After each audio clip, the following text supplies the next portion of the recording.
গতকালকে ছিল ঈদের দ্বিতীয় দিন। সেই উপলক্ষেই চলে গিয়েছিলাম রাজশাহীর টি-বাদে। দেখতেই পাচ্ছেন এখানে প্রচুর ভিড়, প্রচুর ভিড়। কী আর বলবো, কোনো একটা জায়গা ফাঁকা নেই। দাঁড়ানোরও জায়গা নেই, ছবি তোলারও জায়গা নেই। দেখতেই পাচ্ছেন কার না কার সাথে ছবি উঠে যাচ্ছে। একটা ছবিও ঠিকভাবে তোলা যাচ্ছিল না।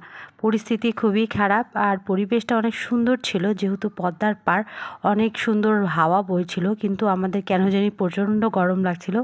সবাই ঘেমে অস্থির হয়ে যাচ্ছিলাম, কারণ মনে হয় অনেক পরিমাণে লোক ছিল আর অনেক ভিড় ছিল, যার কারণে।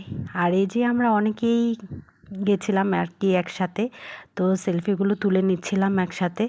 তো বেশ কিছু সময় আমরা এনজয় করেছি। আপনাদের সাথে পরবর্তী ভিডিওগুলোতেও সেগুলো শেয়ার করব। আর এই যে ছবি তোলাই শেষ হচ্ছে না, কারণ কোনো ঠিকমতো ছবি আমরা তুলতে পারছিলাম না মানুষের ভিড়ে। আপনারা কে কোথায় গেছেন সেটা অবশ্যই কমেন্টে জানিয়েন। আর এই যে কয়েকটা ছবি আপনাদের সাথে শেয়ার করলাম, কেমন হয়েছে অবশ্যই জানাবেন।